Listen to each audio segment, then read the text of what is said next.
Hello again, and welcome to the Interchange Book 3 video series. Today we're going to do Unit 10. And in Unit 10, we're going to talk about the future, specifically with will. Alright, so let's get started. Okay, so this is Jen and Keith. They're in the park reading a magazine called Tomorrow. Now, this issue is about the future and predictions about what the world will be like. They agree with some of the predictions, but are skeptical of others. Let's listen to their conversation.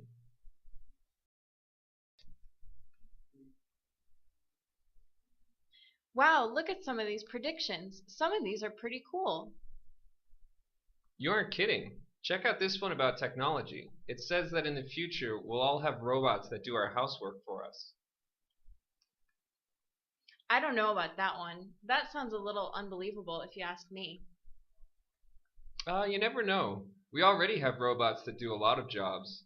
Anyways, I know I'll buy one if they come out with it. Oh, look at this one. Now, this one I do believe. It says that in 10 years, cell phones will be flexible. Oh, cool. Well, I guess people won't have to worry about broken screens anymore. What do you think about this one? It says that within 20 years humans will have been to the planet Mars. I think that we'll go to Mars one day, but we won't do it in 20 years. Maybe more like 50. Well, then you're definitely not going to believe this next one. It says that humans will be living on Mars in the year 2060. Yeah, that's crazy, but I bet we will try living in other places soon if this next prediction is correct. Why? What's it say?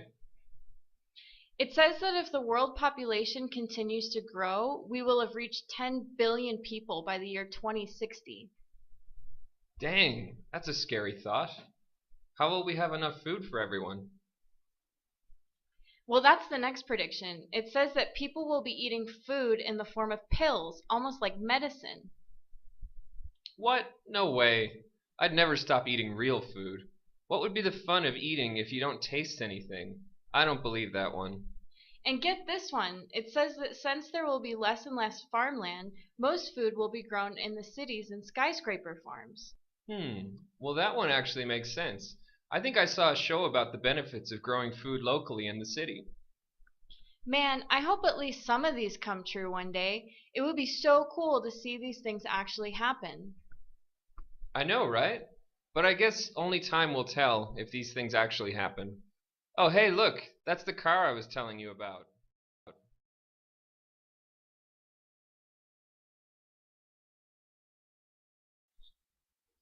Okay, so after watching the video and the conversation, let's take a look at our grammar for today. So in the dialogue, in the conversation, we saw many examples of the future, and specifically the future with will. So we often use will to make predictions, which is what we saw in the video. But we can also use will to talk about anything in the future. So, for example, we saw the normal future in the conversation, and the normal future uses will, or in the negative form, won't, and then we use the base form of the verb. So remember, the base form of the verb is a verb that doesn't change, never in the past tense, never with ing, never with ed, right? Just a normal base form verb. So we use this to talk about general ideas, general statements about the future, and we use it also for predictions. So what was the prediction about the robot? Do you remember? Well, the magazine said that people will have robots that do housework. Again, I'm using will and then the base form of the verb have, right? Now, do you remember the prediction about the cell phone? Well, one prediction they made was cell phones will be flexible. Again, using will and then the base form of the verb be, right?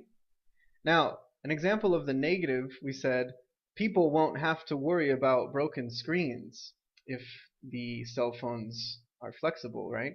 So again, I use the negative form won't, and then I use the base form of have to, right? Good.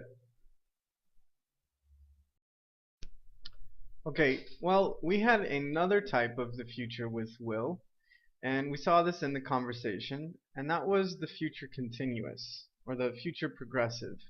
Now, in this we use will, right? And then we use the base form of be. Remember, always using the base form. And then we use the gerund, right? And the gerund is the verb in the ing continuous form. So that makes it continuous. But we always need to use the verb be when we use the continuous form of the verb to make our sentence continuous. And it's in the future.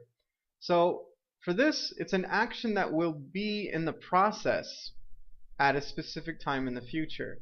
So what this means, if we look at this graph, is that here we are now, and that at some time in the future, if we look at a specific time in the future, there's an action that is going to be happening. It will be happening, right? So who knows when it started, but if we look at that moment in time, the action will already be in process. And so this is the grammar that we use to talk about a specific action like that. So let's take a look at this picture, the picture of Mars, right? Now they made a prediction about Mars, and they made it using the future continuous. So do you remember what that prediction was? They said people will be living on Mars in 60 years. Again, so we use will, the base form of be, and then our gerund, the continuous verb. And that means that in 60 years, if we look at that time at 60 years, people will already be living on Mars. Who knows when they started? That's not important. But the idea is that at that point, in 60 years, people will be living on Mars. Okay. Well, let's look at this one. Do you remember this one about food? What was the prediction about food? Well, again, using the future continuous, they said, in 2060, people will be eating pills. Right? Remember, that's a pill right there. So again, we're using will plus be, the base form, and then our continuous verb, eating, right? And that means, again, if we look at that time in 2060 or in 2060, that people will be eating pills at that point in time, okay? So again, we use the future continuous with will, the base form of be, and then our gerund in the ing. Very good. Alright, now for the last form of the future that we saw with will, we saw the future perfect. So the future perfect uses will, and then it uses a perfect tense. And the perfect tense is always using have as an auxiliary, and then the main verb is the past participle. Remember, past participles are things like gone, or seen, or taken, right? So these are the past participles, and that's what we use in the future perfect, right? So when do we use the future perfect? Well, we use the future perfect for an action that will happen before another action in the future. So if we look at this graph, here we are now, we use the future perfect to describe this action, right? And we want to clarify, we want to say that this action is going to happen and it's going to finish before another action happens, right? And so the grammar for the future perfect is about this first action. So let's look at one of the sentences that we had. So one of the future perfect examples was, the population will have reached 10 billion by 2060. So if we think that this is 2060, that's the second thing to happen. But before the year 2060, the population will have reached 10 billion. So again, I'm using will, and then my perfect tense grammar here using have, and then my past participle, reached, right? So this means that the population will have reached 10 billion, and then later it will be the year 2060. And so this grammar indicates one action that happens before the second. Okay? So if you're thinking, what is by? By in this context, when I use the future perfect, basically means before. Okay? Now let's look at another example that we had. Here we had an example that said, humans will have been to Mars within 20 years. Again, so if I think I'm using my grammar in the future perfect, here's will, and then the perfect tense, using have and my past participle. And so that's describing the first action. Humans will have been to Mars within 20 years. So within, if we see, is about the duration of time. From the moment that we're speaking to the moment in the future, how much time is that? We use within. That means in a certain amount of time. In this context, 20 years.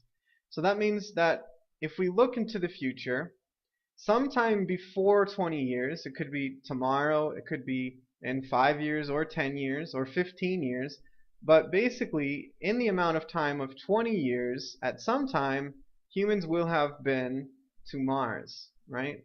So again, using that future perfect to describe the first action that's going to happen before the second thing happens. Alright.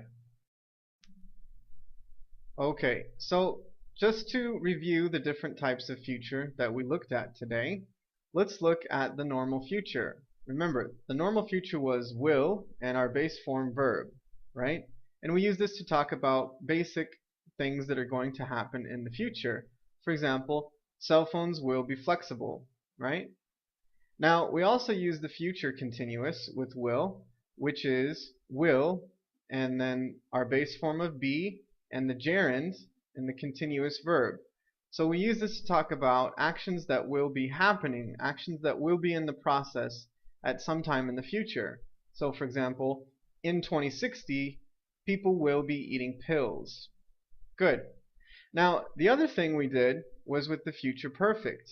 And the future perfect was will, and then our perfect tense. And that's have as the auxiliary plus the past participle for the main verb. Okay? Now we use this for two actions in the future, and we want to indicate which action happens first.